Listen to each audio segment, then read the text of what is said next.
So my background is as a journalist, like Chris said, and I've worked for a couple of places, but the interesting part of my story is that I've been roaming around the business journalism space since 2005, on and off, but the school year from 2008 to 2009, I spent at Columbia Journalism School in a program that they have where the idea is that you're already a journalist and you don't go there to learn how to write articles, but you go there to learn how to cover some particular topic really well.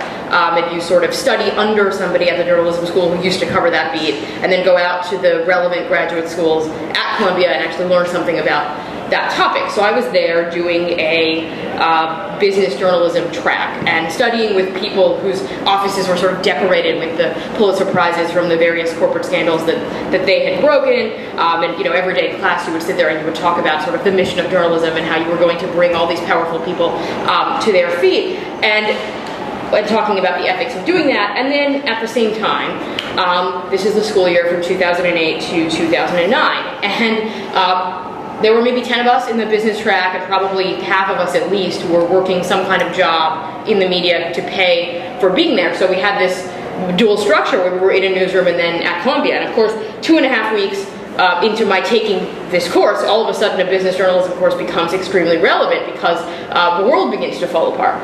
And so my life for that year was, I was at Forbes, so just around the corner from here, and from 9 o'clock to 3 o'clock I would be in the Forbes newsroom, and then at 3 o'clock I would go to class. I would be in class from 3 until 9, and then sometimes I would go back to the newsroom at night.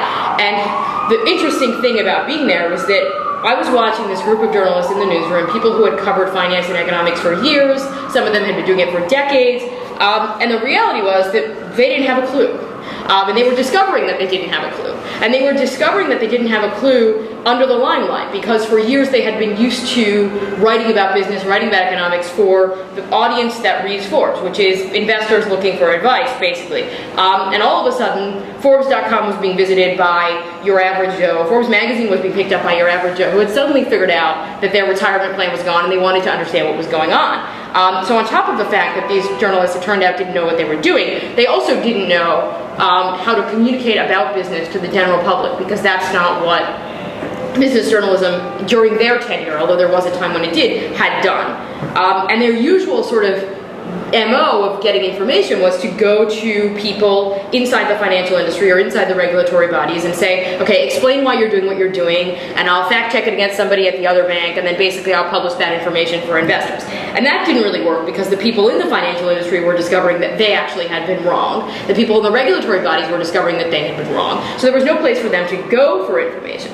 And on top of all of this, you have to realize that the news organizations themselves were going bust. So in the 10 months or 11 months that I was full-time at Forbes, there were 4 rounds of layoffs. So the organization shrunk something like 75% over the course of a year. So at the same time, you had a smaller number of journalists, often younger journalists because they cost less, with less experience, trying to do this under heavier scrutiny at a rapid pace. Basically, it was a disaster. And what you saw was not only that I was having this experience, but that other people in my class would come in and say, well, I was at the Bloomberg newsroom and they don't know what's going on, and I was at the Fortune newsroom this morning and they don't know what's going on. And then we would sit down in class and they would tell us how we were going to go out there and save the world. And so I spent sort of 10 months experiencing this daily cognitive dissonance. And I think that is what started the process of thinking about what consequences does that dissonance have? That gap between the journalism that you aspire towards when you start out, the journalism that makes you want to become a journalist, and the journalism that we're actually practicing. How responsible is that gap for the crisis that we're experiencing, and what can we do about it? And so when I graduated at the sort of middle of 2009, a classmate and I decided that our next step was going to be to try and get some venture off the ground to solve this problem. And it took us a while to figure out, really a year, to figure out what that venture was going to be, because there was it began as a research process of then going out and trying to find out what it was that had gone wrong. So it began basically as walking into newsrooms, prominent newsrooms with big business desks, introducing ourselves to news editors who had never met us, and we were both sort of young and in our 20s and really didn't look like we should be questioning anybody, and asking them, basically saying, look, we think you failed and we need you to explain why. Those meetings didn't always go very well, but they were interesting.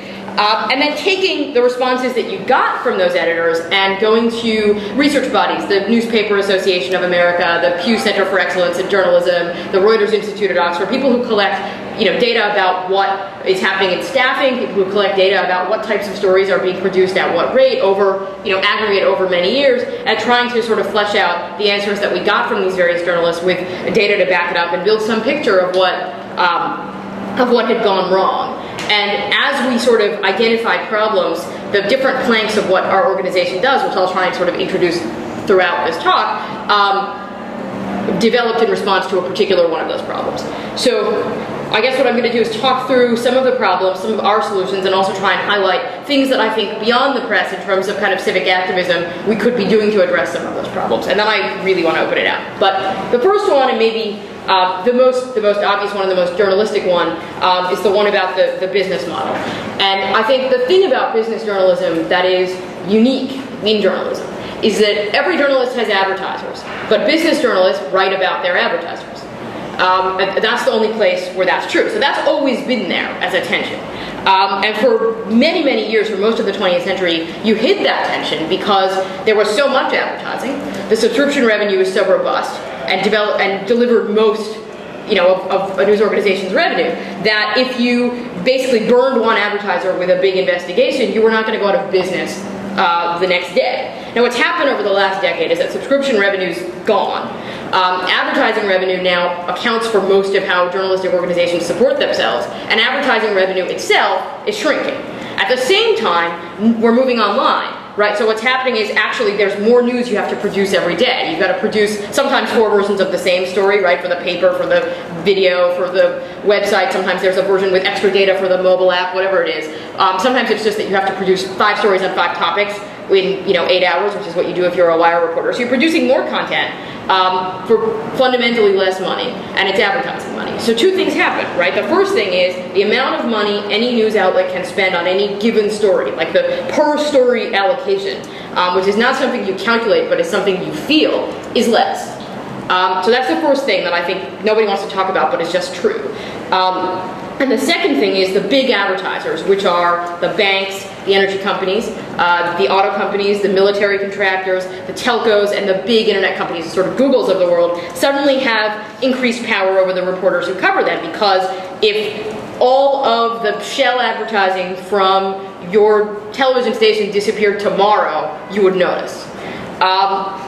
And so our board co-chair, Anya Schifrin, who used to be at the Wall Street Journal, has written a great book about this tension. And if you're interested in this, it's called Bad News. It's good. But I'm going to grossly oversimplify what it is that she argues. But basically, it's that, so newsrooms have to produce cheaper content, right, that doesn't offend advertisers, and they have to produce a lot of it. So that means if you're a journalist, you can't burn your source, because if access to that source dries up, then you can't produce 3, 4, 5 stories a day anymore, and you're going to get in trouble with the ad department. So what you do is you produce cheap kind of news you can use for investors, and you produce rewritten press releases, which are even cheaper. And investigative and watchdog work just doesn't fit in that business model. And you can solve the advertising business model, and we will eventually solve it, but it's probably never going to pay for this, and I think that's something you have to come to terms with. So we decided, okay, the first lesson is, if you want big investigations of powerful corporate entities, you got to pay for it independently. And so we started raising money, and we have now raised money, and we are now seeking to get applications from people, basically for us to give out grants to reporters who want to do these types of stories, and then pair them with publishing outlets that still have their hearts in the right place, maybe would like to publish this story but just can't do it. And so that's the model. And we are, collecting donations and all that kind of stuff. So that's the first thing, and that I think is the easiest and most obvious piece. And there's a lot of nonprofit organizations that are doing this kind of thing. Yeah. Yeah, well, I was just about to ask about Global Post and some of the other examples. Yep, and I think there's a, right, and we didn't come up with this idea of funding investigative reporting nonprofitly. I think everybody looks at this and sees it's not going to happen otherwise, but nobody was focused exclusively on business. And I think that gets to something about, I'll just kind of move this up from later, but historically, the business press has kind of 2 separate histories, right? So originally, right, the early newspapers didn't contain business content. They contained crime reports from the local police department. Once they got the right to go into Congress or into Parliament, they would contain the minutes of what happened yesterday at government. And they would contain opinions about and analysis about that, and sometimes they would contain culture reviews. But business reporting developed completely independently, which was that in the, let's say, 17th century or something like that, if you owned a shipping company, you would get a newsletter once a week, and it would say, these are the shipments that came in, and the barrels of cotton were selling for this much, and the barrels of, gold were selling for this much, and you would make your decision about what you were going to buy the next week based on that. It was basically commodities futures, but on paper. And eventually we got joint stock corporations, and so they were added to what would come in that newsletter. At a certain point in the late 19th century, the newspapers bought out the little newsletters, and so this investor tips guide basically became your B section of your newspaper, which is business coverage. Separately, in the early 20th century, the muckraking tradition was kind of business journalism, because most of what they were after, right, was the meat packing industry and the oil industry, and they were after big corporate entities and the railroads. And so there is that muckraking tradition, but it has never been understood inside newsrooms as being business journalism. And so for that reason, people who are investigative reporters by training, and they've spent their whole lives being investigative reporters, very few of them grow up wanting to investigate business. They grow up wanting to investigate government. What they want is to, shut down the county jail or something like that, and that's how you start. And so, for whatever reason, these organizations haven't invested their resources in business journalism, and I think one of the reasons for that is just because investigative journalism hasn't ever really been focused on corporations in that way. So that is why we decided we needed to have a kind of separate organization to do this, even though, obviously the work that Global Post and ProPublica and these people do is great. And ProPublica does very good economics work. They don't do very good business work, so they will cover regulatory policy, but they sometimes won't cover stuff that's happening inside companies all that well, and I think that's because the people they hire are political reporters. They're not that well sourced inside the companies, that sort of thing. The second lesson was about kind of the way in which the financial crisis was produced in part by finance becoming esoteric, and esoteric in two ways, right? So the first thing, right, is that the financial sector used to have several very distinct pockets. So there were consumer banks, there were sort of your traditional savings and loans, and there were corporate banks that helped you get startup funding and get a loan to expand your business and sell shares and that sort of thing. And there was investment banking that helped investors invest in those projects, and there was insurance. And until relatively recently, it was not possible to have a company that did all of those things. In some places logistically, but in this country legally. You were not allowed to be in all of these pots at the same time. So that if you were a traditional bank, you could not also be doing investment activities. And two things happened in the 1990s, in the big sort of 80s and 90s deregulation movement, right? The first was that we repealed that law. So it was the Glass-Steagall Act from the 30s. It was repealed in 1999.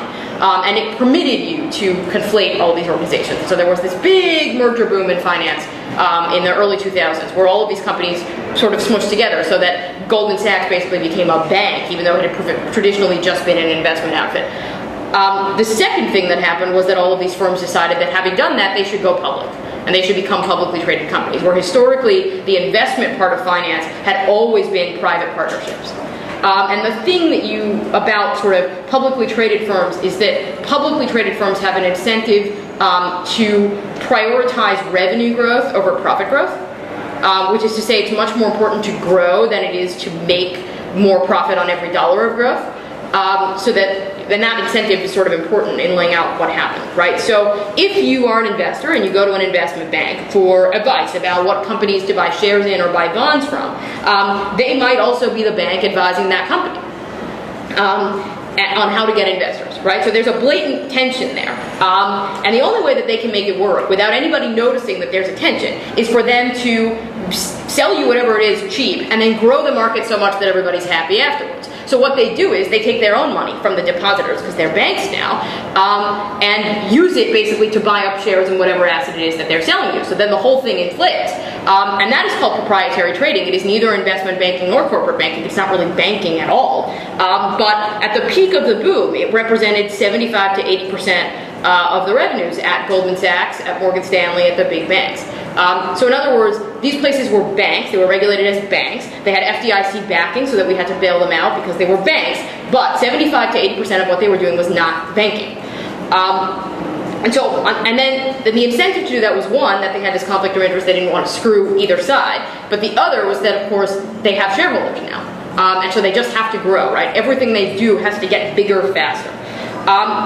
And then, of course, there's the insurance industry on top of that, which is basically selling insurance against any of those investments going sour. Then the banks can basically sell you an investment in which you bet that the insurance will not go sour. And so this sort of Tower of Pisa is built up on top of that, and they have to build it up because their structure incentivizes that. So that, I think, is the thing that went wrong inside the financial industry. So the point is that it's not really about the housing market and cutting up the mortgages and selling them multiple times. That is one example of this tiered finance system that the structure basically incentivized. Now, one of the things that the financial reform package that went through Congress last year included was a proposal to prevent this kind of proprietary trading. It's called the Volcker Rule, after the former Fed Chairman Volcker, and a draft of how it will be implemented came out today. The problem with that is that it bans banks from doing this.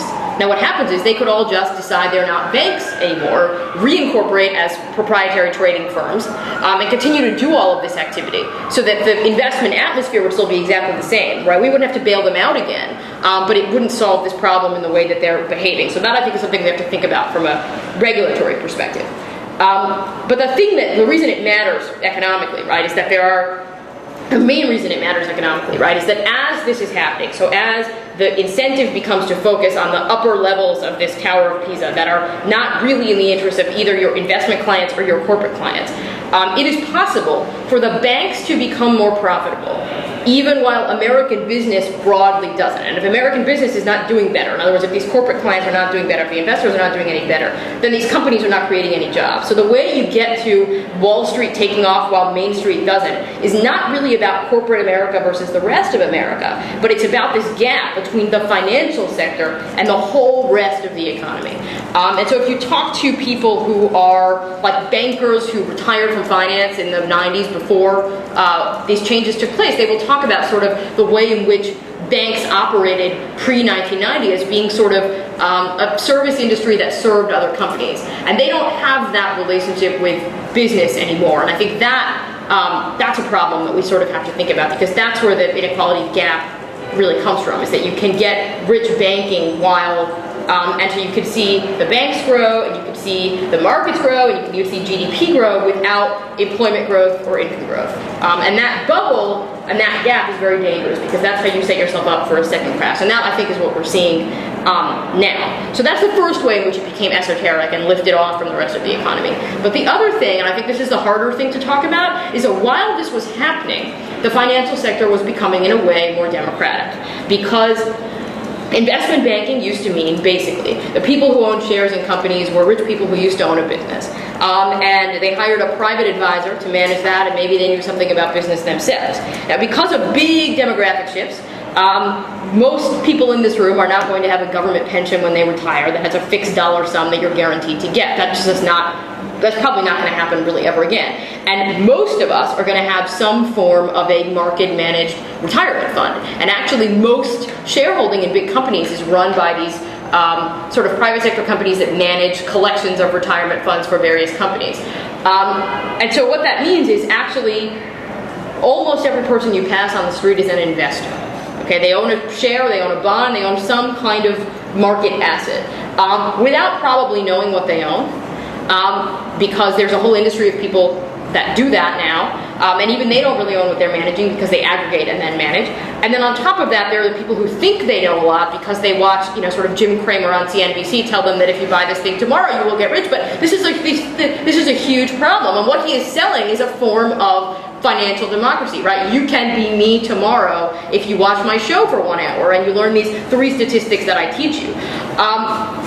And that's very, very dangerous. So the banks obviously engaged in a lot of false dealing because they had an incentive to do that from the structure that I described. But we became very easy to do because everybody woke up one day and decided that they were going to be a day trader.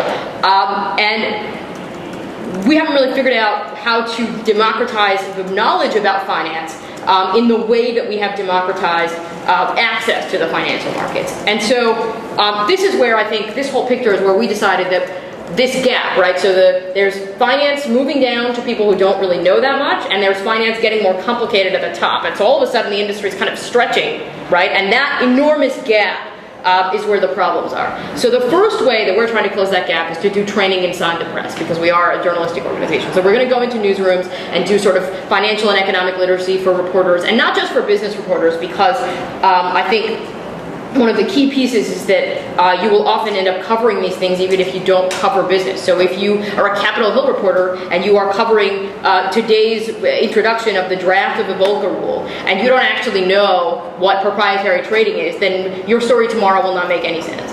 And the person who doesn't subscribe to Forbes but subscribes to the New York Times to find out what they need to know is not going to understand any of that. So the first thing is teaching people across all these beats, right, something about this. But I think this is the space actually where the room for kind of civic activism is huge, because I think when we talk about economic activism, we think about two things, right? One is sort of the boycott, done in various forms, and two is advocacy for particular regulations, and I'm going to get to that kind of last. But the third piece, I think, is activism not sort of outside protesting a system, but activism that empowers people to act inside a system with more information. So in other words, with all of the design skills that we have, with all of the technology skills that we have, what can we do to make it possible for somebody who does not have a PhD in financial engineering to not get screwed? What can you do to enable people to read and understand their bank statements, their credit card statements, their mortgage agreements better? What can you build to help people do that? And that is sort of an open question to the people in this room, because I think it's a space where we need to do more. I think it's not something where you say, oh, everybody should take economics in high school. That is like not the route we can go. We can do this at a sort of citizen-to-citizen level, I think. And so that is a space maybe where I would love to sort of throw open just to people to talk about as something that we should be worried about.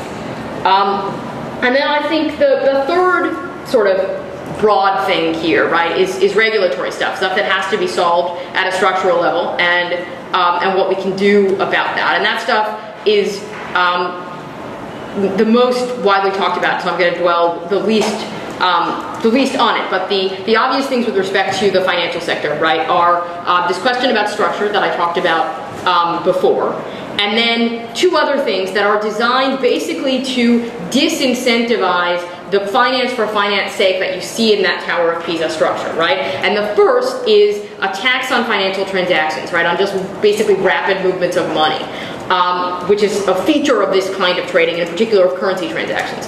And that tax is sometimes called the Tobin tax, because that was the economist who, Tobin tax, yeah, that was the economist who proposed it. And his concern was basically that this kind of finance and trading for trading's sake was extremely destabilizing to the market. So he really wasn't concerned at all with what you would do with the revenue you raised from this thing, but just that if you put a tax on these kinds of rapid movements of big money, with sort of no apparent sort of goal, that you would slow down this process, right? And you would force proprietary trading to shrink.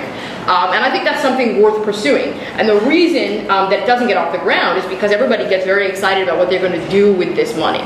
And what people want to do with this money is they want to spend it on giving it all to anti-poverty aid, and they want to spend it and put it in a climate change offset fund to prevent the Maldives from falling into the sea or something. And that's a real problem. But when you do that, what happens is it becomes just another tax, and I think it becomes just another tax that sort of left-wing governments would like to impose on other governments, right? You would have to do this internationally. So you have to sell it to countries that are run by right-wing governments too. And I think you're better off selling it as something that has an end for the global economy on its own terms. And I think that is the way that Tobin sort of intended it. So that's the first and most obvious thing. And then the second thing is changing the way that we tax carried interest. Which is the interest that you make. It's basically the commission that you make if you're a money manager. And so people who manage money for a living, right, so this whole sector of the economy, the hedge funds, the broker-dealers, all these people, that's what they make. They don't really make very much in income. Their salaries are not that much more than the salaries of anybody in this room, but they make huge amounts of money in these commissions. And those are taxed like capital gain. They're taxed the way you get taxed when you sell your house.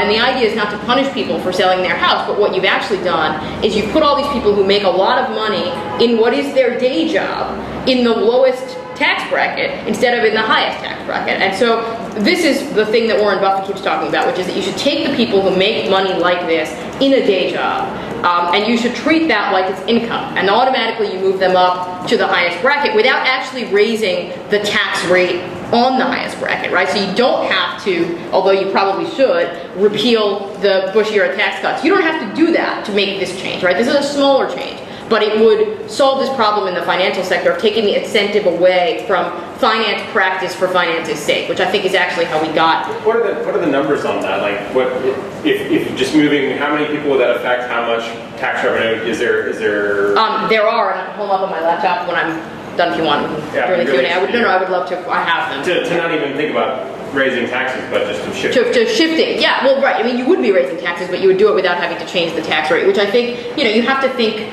realistically and pragmatically about what's possible in this political environment, and these are the types of small little tweaks that you have to think about in this kind of context. And so this sort of brings me to the third kind of area of what we're doing and what you can do, right? So the obvious role for advocacy is to try and publicize and push for these types of things. And I think the role for us is that we came across some of this stuff when we developed this two-pronged strategy of grant plus training, and we started to go out and talk to people about what we wanted to do. And the reason that the financial crisis happened is because journalists don't know anything, journalists don't have enough money. And they said, well, yeah, that's probably true, but the thing is that there are some academics, some economists who know about this, who have been saying this about tax policy for a long time. They win awards sometimes for their papers. There are watchdog organizations who have been saying this for a long time, and not just about finance, but if you try and sort of autopsy bad practices in the energy industry post-BP or something like that, there's always somebody who said it before, and after the crisis happens, they get a big book deal. And I've interviewed some of them about their book deals. It's very infuriating. But the thing is, okay, the question is, why doesn't that get out? And I think the reason that doesn't get out is because the communication between the press, which for better or worse is the place that people still turn for some degree of their information, and these organizations is very weak. And one of the reasons for that is that if you are an academic and you do research, if you are a nonprofit watchdog agency and you produce reports, you produce them on a 2 to 3 year timeline, okay? So you send somebody to Nigeria to look at what Chevron is doing on their oil rigs, and you find out that it's horrible, and it's 2011. That report saying Chevron are criminals and they should go to jail, it comes out in 2014. And if I am a reporter, what I actually want is for you to call me the day you see it, and I put it in the paper the next day. And they don't do that. And on top of that, the academics write very technically, so there's this technical problem. So the third piece of what we're doing is to try and pull together the work that is being done by advocacy organizations, that is being done by academics, that is being done by journalists. And we're building a platform on our website where all of this material is going to go up in one place. So we're going to encourage, not only are we going to collect all these reports, but then we're going to encourage the journalists and the B-school academics and the academic economists, the people who are energy engineers at various engineering schools, people who are doing research that's relevant to this, to also share the raw data as they're working, right? So that can come out as you work, right? I've collected this data set, I'm going to do a report, but here's the data set, what do you think? The goal is for most of it to be published to our website, and then encourage our team of bloggers to blog about it, highlight things that are interesting, encourage people to contribute, and yet at the same time, if there's really sensitive stuff, especially from the journalists, if there are kind of whistleblower type material that we have to keep private, then we will. And so there'll be sort of a behind the scenes where all of these people can see everything, and in front of the scenes where we'll be trying to encourage people to push as much of it out to our website as possible. We're not the only people that are doing this, and so I think what I want to do is highlight people who are building platforms for this kind of disclosure, because I think it's not about, at this point, the information not being out there, it's about the information not being collected, the information not being displayed in a coherent way. And so there are two places I think that if you're interested in this kind of stuff, you should look, because they're putting this stuff up, but they haven't built their platforms well. They could use help from people who know what they're doing in that space. And they are, there's an organization called the Business and Human Rights Resource Center. And center spelled the British way because they are originally British, although they're based in both the US and the UK now. And there is and there's a site called Be Heard, B-HRD, that aggregates data and reports from all kinds of watchdog nonprofit. So what the Business and Human Rights Resource Center does is they aggregate everything. Consultancy reports from McKinsey, 10Ks from companies, nonprofit reports, journalistic stuff by company, by industry, by particular class of violation. In other words, if you want to know about oil spills, they have everything by oil spill. And what Be Heard does is more specifically focused on advocacy organizations. But those are sort of two places that I would go and look. And I think there are probably others, and what we're trying to do is build a catch-all that A, will display this stuff better, B, will provide tools for people to actually play with and interact with the data, and C, I think we're trying to pull the academics in a way that other people are not.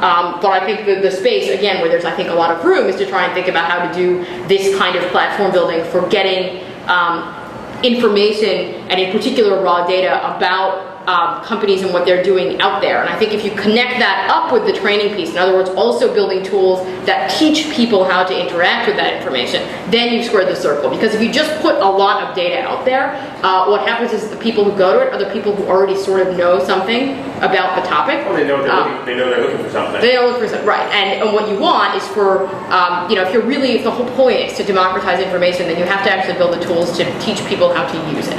And I don't know what's being done in that space, so that's sort of the question that I want to throw out. And I'm going to shut up now and see what you guys have to say. I mean, I'll talk more if you want more, but just, questions, comments. I'm going to look up this thing about the carried interest. There's a figure, I have it. Yes?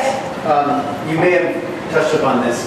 You are incredible at speaking really fast. I know, I'm sorry. Information. I'm sorry. I'm awful about that. That's why I'm shooting you on a video camera.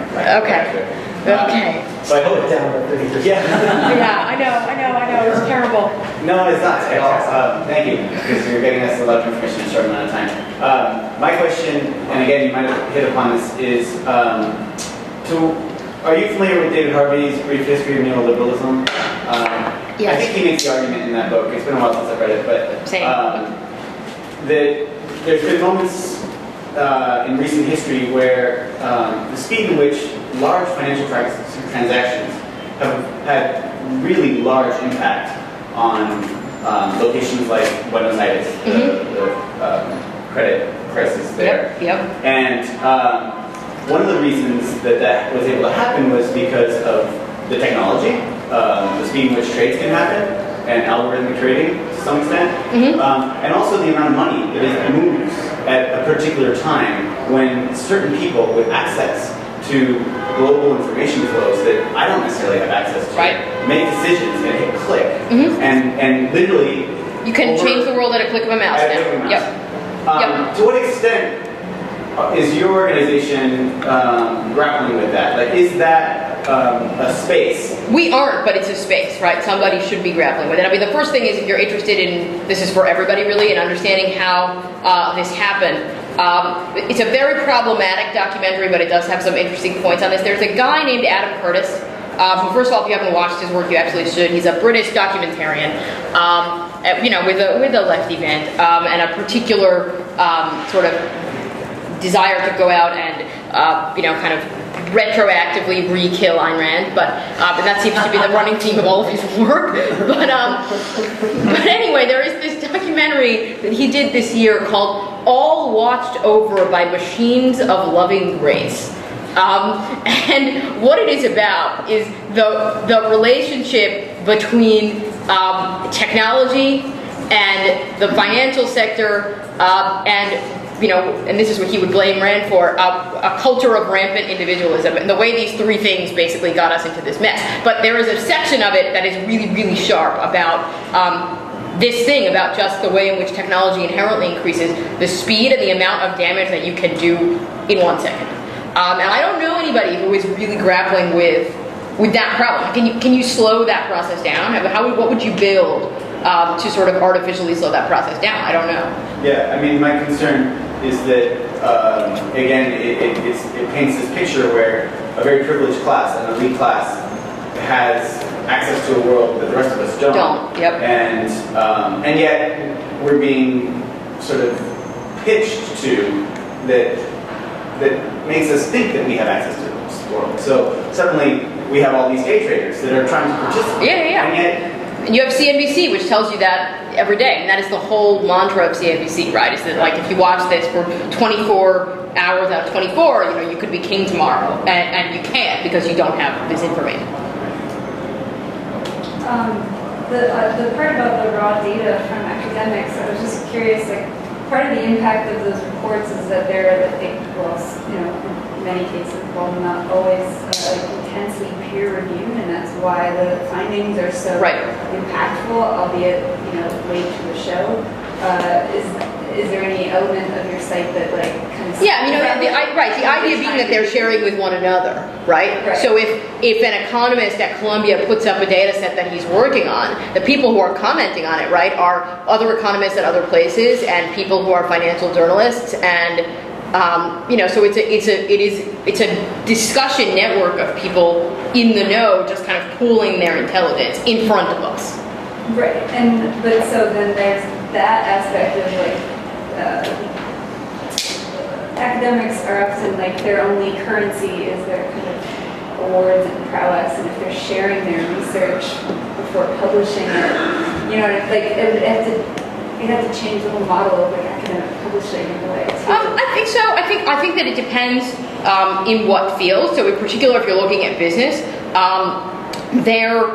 the way in which you become a famous person at Columbia Business School is that you get cited in the New York Times all the time. In other words, there's a story every time that the Fed raises interest rates, and the first paragraph of the story is the Fed raised interest rates. The second paragraph of the story is this is what this means. The third paragraph of the story is this is what Ben Bernanke said about it.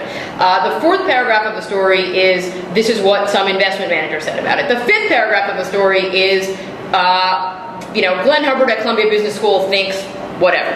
And the whole thing is to be the guy who was in the fifth paragraph of the story in every newspaper. And so this is what you give them. You give them direct access to journalists.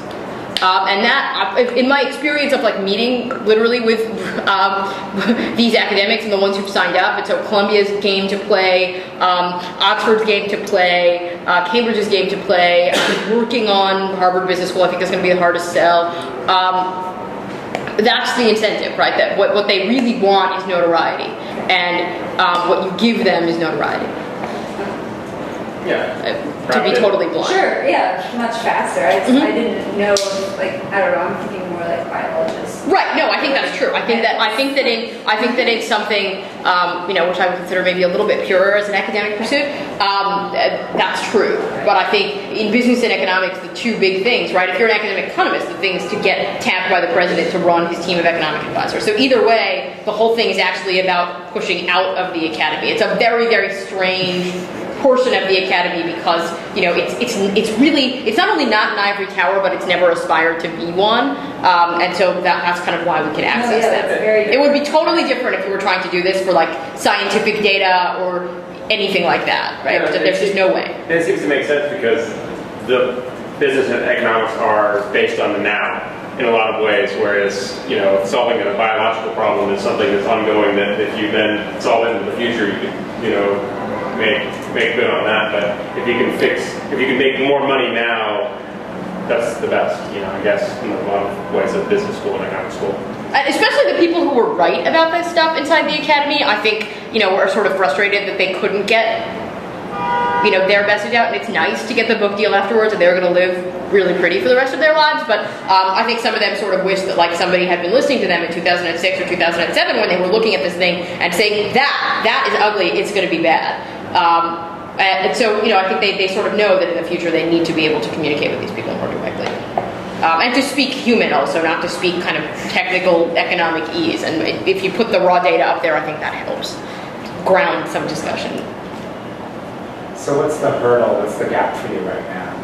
The obvious one is finance. Obviously, we're still raising money. And then I think the hardest part actually is connecting up this data piece with the grant program piece, because the thing that makes it work is to have the journalists actually be on this network sharing their own material, and not just data sets, but things like you go out and you do a 2,000 word story and you interview 60 people and you quote each of them. Some of them maybe you quote, but you don't quote them all. And the ones you quote a sentence of a half-hour interview. There are just reams of conversation. Actual physical audio tape that I have that never sees daylight. And so you want them to put that stuff up, but at the same time to get attention on these stories, right? We want the stories to run not only on our website, but in sort of major media outlets. And so it's the difficult thing is selling the major media outlet on, you are getting a free story from us. You do not have to pay this person to go and do the story. I'm paying for the story. And you run the story, but you do not own the material that goes into it. And that, for us, we've got a few publications signed up, but right now the challenge for me is signing up more media outlets to play in that space. And explain, sort of getting them on board with, kind of transparent, collaborative journalism. And some of them are getting there. I mean, The Guardian is definitely kind of miles ahead of a lot of people on this. I don't know how many people saw their announcement about 2 days ago that they are going to open out their news list, which is the list that you make every day of what stories are going to be in the next day's paper, and basically put that out there for people to share information. Or we're working on this story, you should really look at this. But of course it also means that they're sharing that with all of their competitors. And so it's a really big leap for them to take, and they, I think as a paper, have been ahead of most people in doing this. So they're working with us for sure. The Washington Post is interested in working with us, but getting more places to want to play ball, I think that is probably the biggest. Critical mass. Yeah, just getting critical mass. If we can get 3 or 4 papers to say that they're doing this, I think that you can sort of show that this works and that they don't suffer journalistically. And I think that's the thing you have to show. But you're not really competing to be first anymore, because probably some blog that's not you is going to be first anyway. You're competing to be better, and it's kind of just training them to rethink that way is maybe the hardest part. Why is Harvard Business a tough sell? Why is Harvard Business a tough sell? The Harvard Business is a tough sell because Harvard Business aspires to be an academic institution in the vein of a biology department. That, I think, in my sort of like preliminary conversations with them, is the thing. So that, that to them it really does matter. That they're giving stuff away. They already have a publishing venue. Harvard Business Review is basically a journalistic publication. So they have an outlet, and they have people listen to them already. And so it's a harder sell, but obviously it would be a big coup to get some people from there. So I'm working on it. What's the latency on the reporting in the Harvard Business Review and what's really going on? What do you mean? Like you said that it sometimes takes up to 3 years for a full analysis. Right. So it's a lot of what they do, right, and a lot of what academic economists, people who study the private sector, do is they're looking at the practices of a company over many years. So it's not, there was this one oil rig that went wrong. It's sort of, I'm evaluating safety procedures at ExxonMobil from 1995 to 2005, and that is a big data set, and it takes a long time to analyze. And that's fine, that's great work, somebody needs to do that. But you can probably put the data online as you get it. And that, I think, is what we're trying to do. So in other words, they are tackling longer term questions, so they take longer. But I think that you can probably do that in the public eye. So it's not really about trying to shorten the time span of what they do. It's about trying to make them do it transparently enough that other people can build on it as it's happening. Have you guys looked at the models of the open source software movement in a lot of ways to mirror your open source journalism? Yeah, I mean, I think so, right. It is open source journalism. That's basically what it is.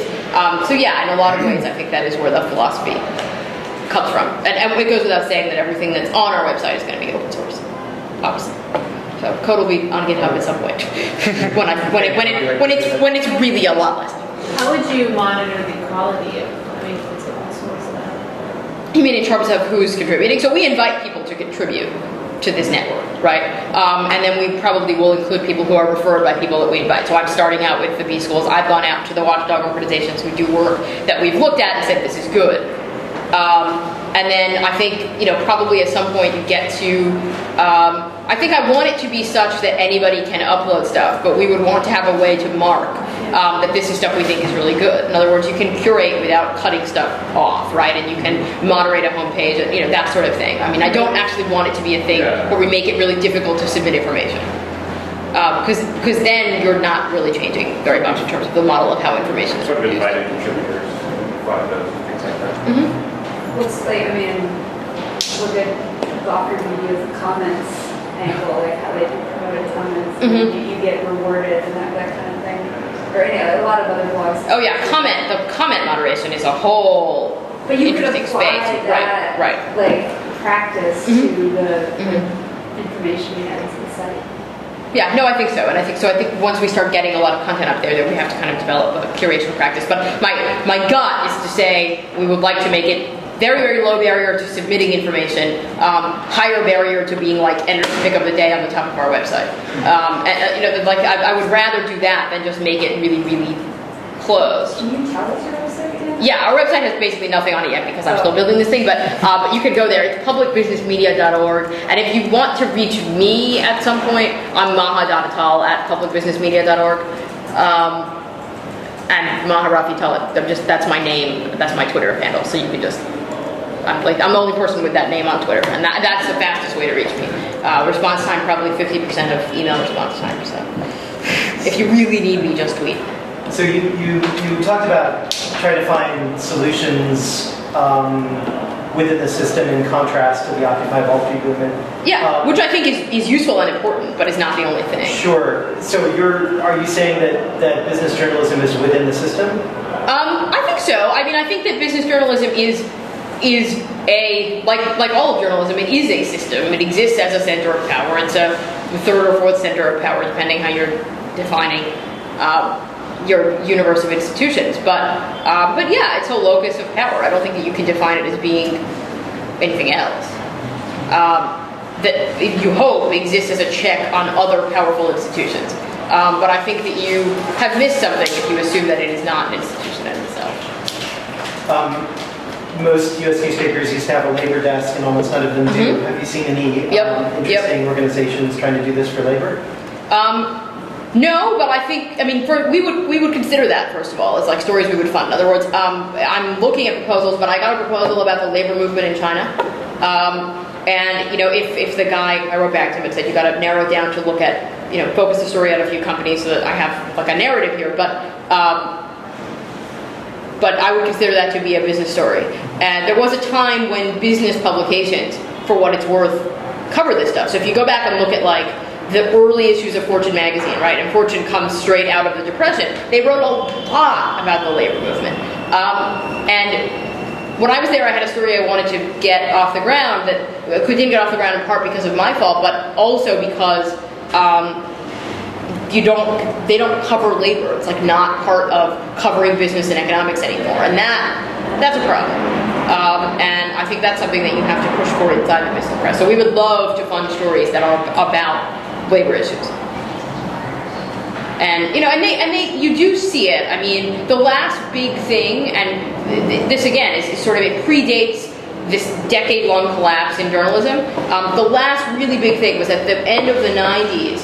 The BBC Panorama documentary that broke the story about the Nike sweatshops. I'm sure people remember this whole thing about Nike and the sweatshops. That was broken by BBC, and it sort of, it shut down Nike's brand for a couple of years.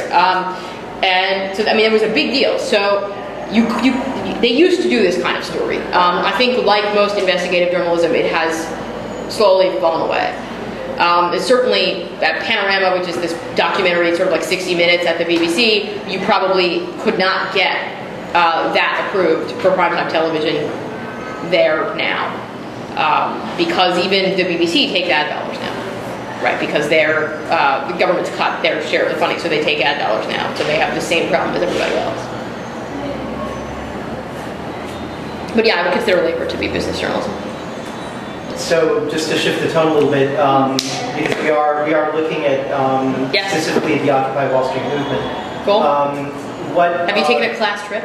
Well, I think a lot of people have gone. Okay. It's extracurricular. I guess the question is what would keep you up at night if you were a banker that doesn't have to do with regulation?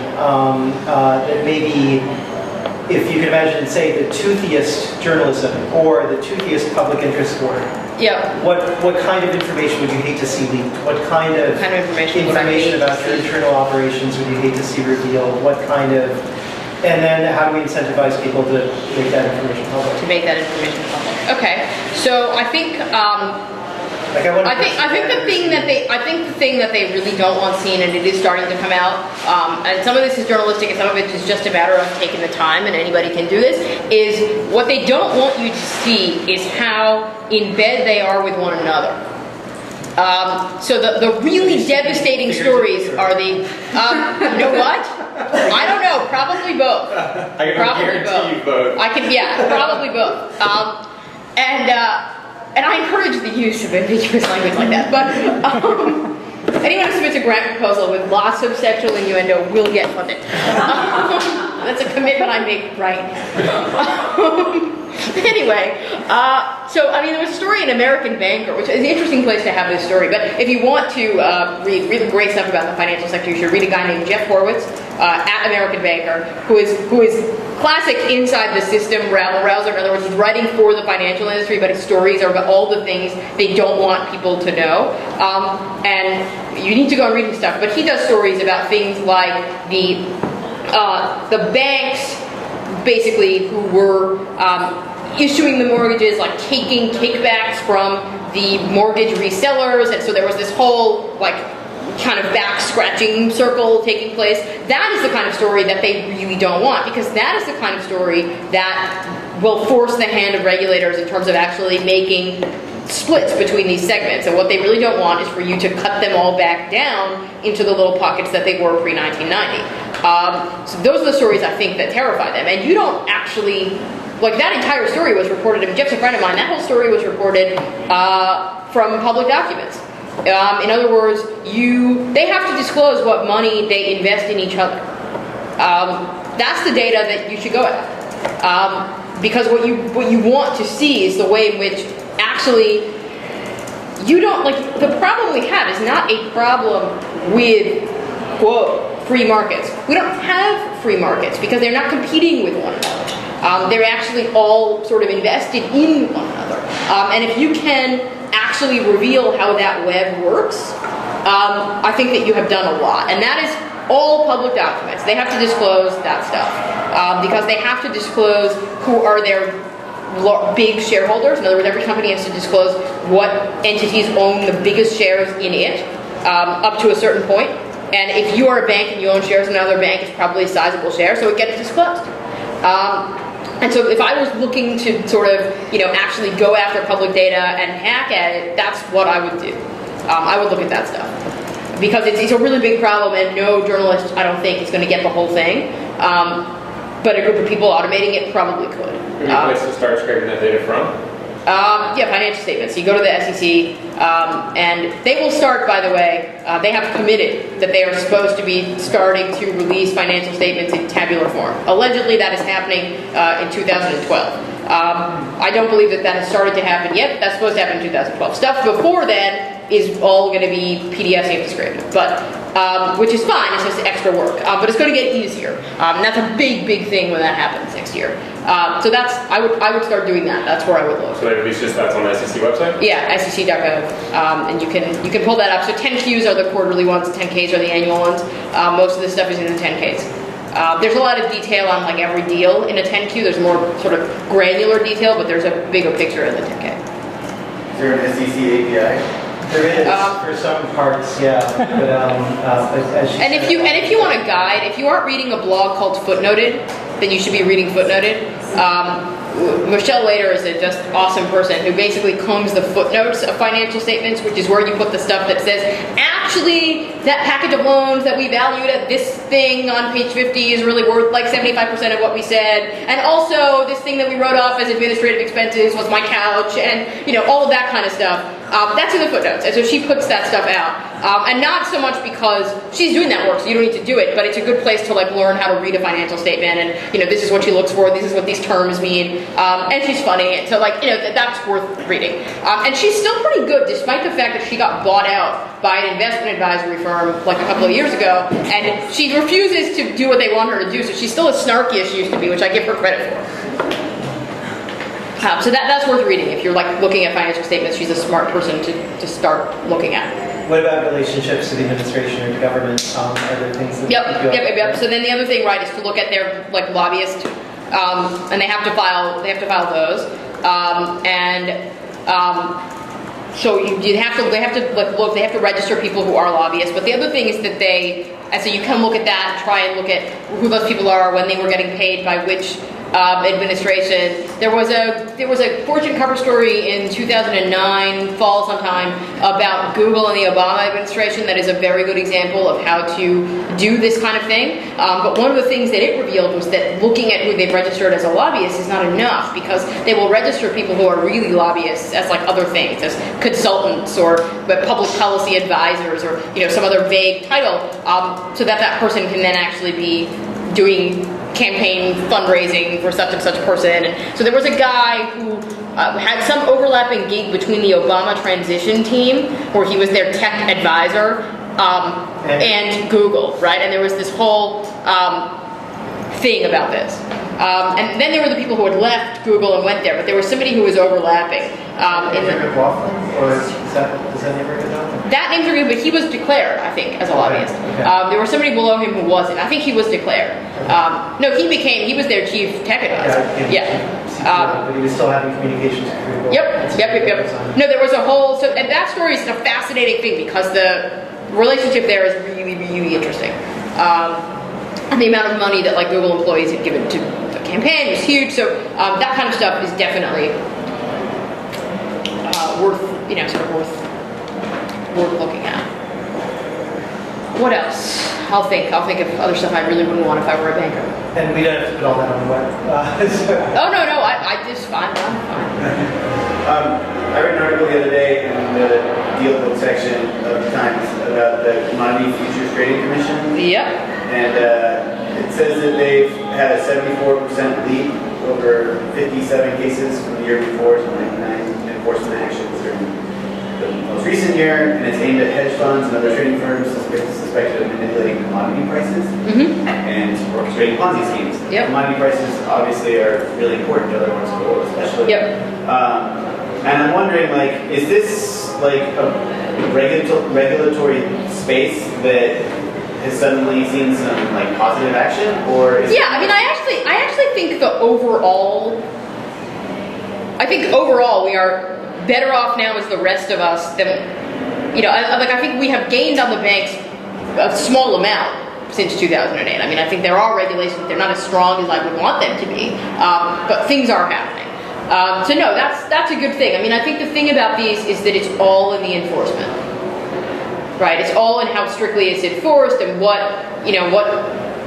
things you interpret as being in violation of this regulation, and do you just go after a few high-profile cases and slap them with big fines and then assume that that's going to act as a deterrent, or do you prosecute aggressively? And that is true with all corporate regulation.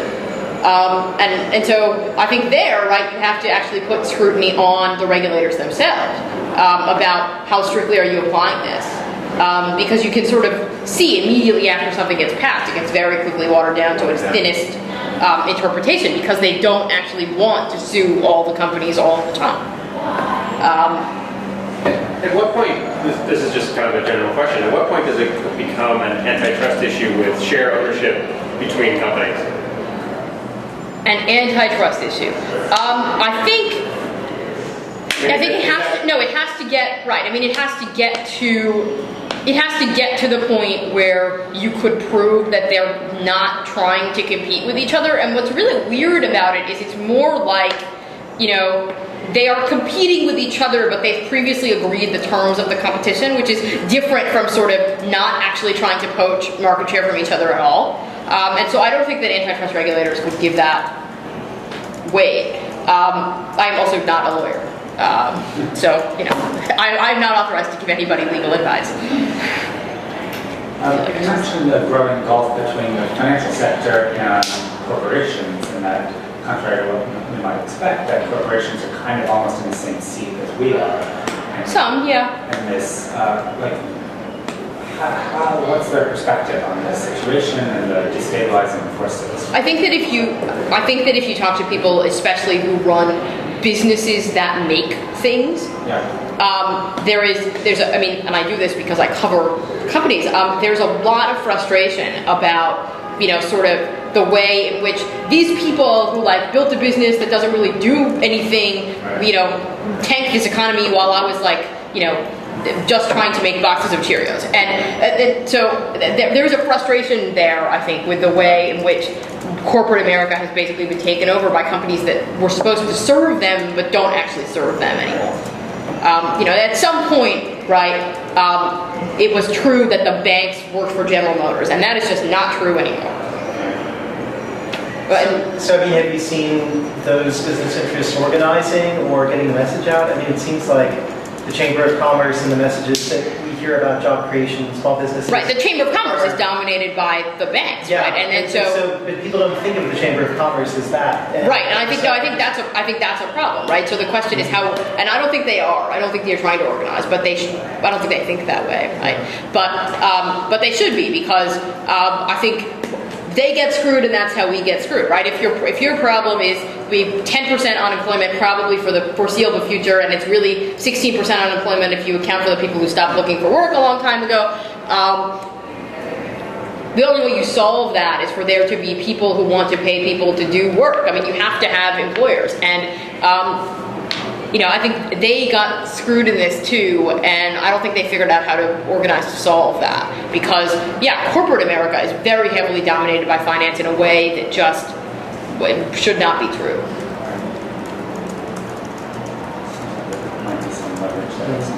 Yeah, no, I would love to see. I don't know what you would. I honestly don't know what you would do there, but I think that there's something. I think that there's something there. I think there's definitely something there. You did see some stuff coming out. I mean, I used the General Motors example because there was some stuff coming out right when people thought they were actually going to go belly up. There was stuff coming out about the relationship that they had with their financial advisors, about in part because they had so many changes at the top. There it was so dysfunctional. People just kept getting fired. Records were badly kept, et cetera, et cetera. But they also clearly didn't know how badly off they were until very, very soon before they went bust. And there was some conversation between them and the various banks that were serving them about, and I think they had this conversation with Morgan Stanley that basically you gave us bad advice, you didn't manage us well, and that is because Morgan Stanley was busy simultaneously working for General Motors and for themselves, and so they were selling shorts on GM stock and so there was this so that conversation did happen right then around that almost bankruptcy, and I think everybody's kind of forgotten about that, which is really bizarre, because it's definitely not over, but that's the only thing I can think of where in the public eye you saw that squabble between people who run productive businesses and the financial sector. There were a couple kind of high, well-covered stories of small businesses, window businesses that were hurting the credit crunch, and they were trying to stay open for their employer. Mm-hmm. Yep. And they need to organize better also, right? And that's an interesting space, I think, for trying to figure out what small businesses can do, collectively. Because what they tend to do is they have an association, right? But they just kind of rubber stamp whatever the Chamber of Commerce says. Yeah. The Chamber of Commerce doesn't represent them at all. This is that's nothing that the Chamber of Commerce backs is in the interest of small businesses, right? The Chamber of Commerce opposes climate regulation. Small businesses spend a disgusting amount of money on energy. The local chambers of commerce have been peeling away, right? And actually protesting the global ones. So that might be another. The healthcare thing was a big split between the local ones and the federal one, because the healthcare costs are a huge just weight on the back of any small company. So John's been trying to interject the kind of global perspective, because technically this class is... No. I know. I wasn't sure where you wanted me to go on global, so it's questions, basically. Let's go. So I'll just start out by saying, what kind of movement do you see in kind of public interest journalism internationally? Are there levers towards the Isle of Man or BVI or other places that factor into this question? Yeah, so the person who brings this to us is our board co-chair who I mentioned earlier, Anya, right, whose book, Bad News You Should Read. What she does at Columbia now, right, she's left the Journal and she's at Columbia in their public policy school, and she, does research on international media, but she also runs a program that trains journalists to cover economics and business in the developing world. And I think one of the things that she says, and I've sort of seen this, I've reported out of South Asia before, and I think there is there's a sort of assumption there that they can say stuff about companies, but they can say it when it's been said somewhere else first. Because news organizations there, first of all, don't have statutory press privileges in the way that we have here, right? There's very, very weak freedom of the press in most of these places. There are very, very weak libel protections in most of these places. And so government can lean on them in a way that is not that so much true here. And government in developing countries can be very easily leaned upon by big foreign corporations. In other words, in a lot of these places, just the local presence of, you know, your ExxonMobil is bigger than, you know, it amounts to something like 75% of the size of the government there, right? So the power structure is not set up in such a way that they're really independent. But what they are allowed to do is reuse stuff that's been done elsewhere. So what you will often see is the local press somewhere will print something after that scoop has appeared in a Western media outlet. And one of the things that we would like to do is by getting our journalists to put stuff, you know, raw material online, is to get them actually to collaborate directly with journalists in the developing world. So we would love, for example, to fund something like the China labor story and send somebody out from The Guardian to do it and have them work with a Chinese reporter, and the story runs in both places. That kind of thing, I think, is a way that you can get around some of the barriers in the developing world.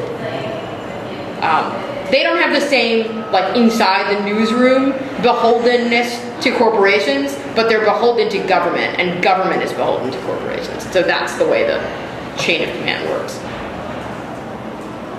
At least in the places that I've traveled. What about, I mean, are there foreign regulatory agencies, say in Europe or other places that that are doing a good job? That data, you know, could reflect something here. Data that they're collecting because of slightly different laws could be actually useful here, but it's not. What kind of data? Reporting data to the EU or something like that. The same corporations reporting something. Yeah, I mean, right, and they do, but those standards have conflated a lot, right? So, you know, in the US and EU sort of disclosure standards are closer now than they were 10 years ago. So most of what they report there is kind of the same. In part because, look, companies say to countries that are not the US, this is still our biggest market, and we're going to observe the standards here. And so either you're going to make the regulations simple enough that we can have one guy produce the reports for both, or we're going to move our factory somewhere else. So the standards have sort of meshed, and they're not as different as they used to be. Which is to say that European Commission regulations are getting progressively weaker. If that wasn't already immediately clear. You double spoke that well. You double spoke that clearly. Yes, okay, good. I don't know why. I'm just going to repeat it anyway. Any other questions? Offshore banking? Yeah, it's, I think that shadow banking, you have to, no, I mean, what should we do about it? No, I think actually that this sort of, like, regulated finance and unregulated finance thing is just not happening, right? You somehow have got to make it mandatory that they all come under some regulatory umbrella. I think you still tier them in the sense that, you know, there's a privilege that you get from being aggressively regulated as a bank, and that privilege is the FDIC, right? That the government is behind you when you go bust. I don't think that you have to give that to every hedge fund. That's crazy.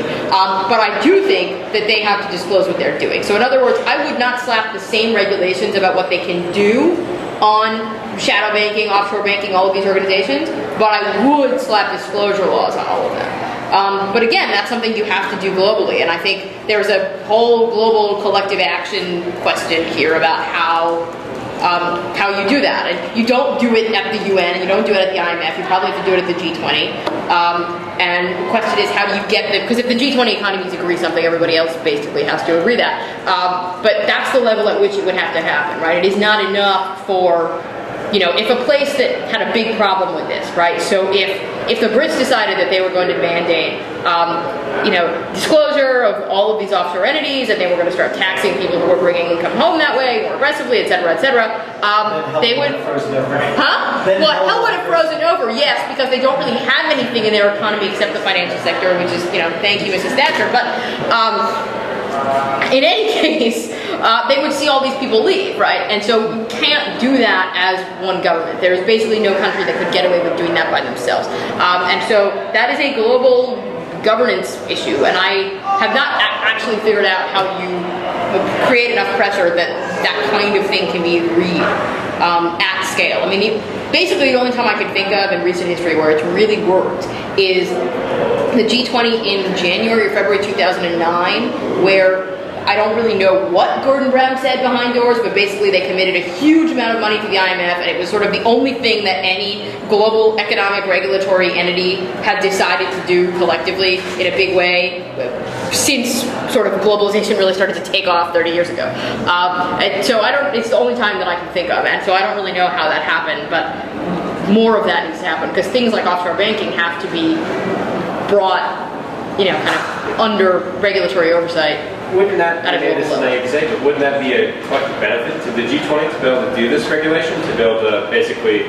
You would think so, but so the way that this is like a tragedy of the commons thing, but the thing is, what they worry about, right, is that everybody will pledge to do it, but somebody will enforce it less strictly, and that person free rides on everybody else's commitment not to swindle, right, and that's the problem. And I don't know how you build at the level of government that kind of trust to make that work. That is above my intellectual pay grade. But I will buy many beers for the person that solves it. What about currency markets, currency exchange rates, and currency speculation? Yep. Would you be an advocate of going back to the Bretton Woods system? I mean, is that even deeper at the core of the problems? Sorry, with the what? To the Bretton Woods system. Yeah. I think that, like, logistically, I'm not sure how you move backwards. I mean, my thing about the currency markets, I think the easy thing is the financial transaction tax. That's the easy thing. That doesn't change what people are doing, but it slows down the speed at which it would happen. In terms of really restructuring how currency trading works, I don't think that you can go back. I think that you have to figure out how to build something from where we are. What are the arguments for the financial tax on those currency trades that don't refer to the kinds of arguments you're talking about with offshore banking? Would you be making right? No. Right. So I'm saying all of these. Right. This is the thing about re-regulating finance has to happen globally, right? And so it's so all of these things have to happen at that level, and I think that's sort of the problem. There was a kind of consensus of maybe 10 or 15 countries around a Tobin tax last year. Because all of the European countries were like very heavily behind it, but they were very heavily behind it because they specifically wanted to use it for each of their pet projects, and that's kind of why it fell apart, because they brought it to the UN and they couldn't get consensus on where they would spend this money. And so the whole thing sort of fell apart, even though at that time everybody was looking at the currency markets and saying, oh, this is really, really bad. And there was probably a moment where you could have said, we need to do this because the currency markets are a problem in their own right. But it became, do you spend it on anti-poverty? Do you spend it on global health? Do you spend it on climate change? And it just got swallowed in this, all of the development people have their pet cause, etc. Which is the problem. And so it died, and I don't know if you can resurrect it now. I'm not sure. You don't hear any government. At that time, you had major developed countries saying they wanted it, right? So you had the Japanese behind it, you had the French behind it, you had the Germans behind it, you had the Brits kind of saying they might be okay with it. I mean, that's a big thing, and it disappeared. I'm so depressing, sorry. If you were... It's really the one theme of this class. It's not actually globalism, it's actually being depressed. That's good. I would get an A. We've had some disease readings as well. Yeah, I can imagine. If you were down in Wall Street right now talking to the occupiers, what would you say to most empower them? What would I say? Yeah, to empower them in their work, in their knowledge. Well, that's a good question. Are you seeing to kind of riff on that? No. Give me a second to think about that. To riff on that, like, are you seeing anyone take notice of this, or are they basically not giving What? a crap? Occupy Wall Street? Yeah. Yeah. I don't think that it is suffering from a lack of attention. I think it is suffering from a lack of the kind of attention it would like, which is not the same thing. I mean, I think that it is talked about everywhere. But I mean, but inside the system, I mean, so to dive through that. So the people that I talk to, like, I think the people that I talk to, if you talk to people who are not like senior financial executives, a lot of them are frankly pretty sympathetic to the overall critique that the system really doesn't work the way that it's working right now.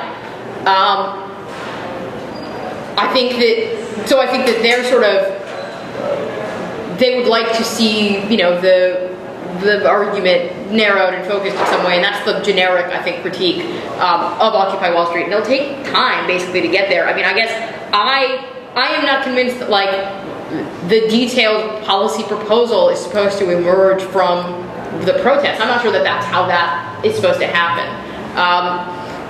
So I don't know. I guess I would just say to keep at it, but I think more important to me is to see, I think there's a difference between saying you have to have like a policy agenda, which I don't think that the protest needs to have, and saying it does, especially as it grows, as a matter of practicality, need to develop a leadership structure. And it needs to develop moral clarity, if not policy clarity. I know. You invited me here to, to spar with everybody, which is not the same thing as policy clarity. It's not important to me that like Occupy Wall Street has a detailed proposal for how we should rejig the tax system. I think that like that is not how that probably happens. But I think it needs to develop some clarity about whether it is a protest to dismantle capitalism as we know it, whether it is a protest to dismantle inequality as we know it, whether it is so at the broad sort of moral level, I think it needs clarity. I think that comes from some kind of leadership structure which doesn't have to look like one that we've seen before, but has to look like something. And that's sort of, those are the things that I would say I would want to see from it. Cool, fantastic. Leaf, are you ready to go? Sure, I can show stuff. Okay, Leaf did a quick hack, 12-hour hacks. Yeah, let me actually put it up there. Go here, Mike. And then we'll take a 10-minute break or so, and then hopefully to bongo playing unwashed. Good. Cool. Thank you so much. So, Is that okay?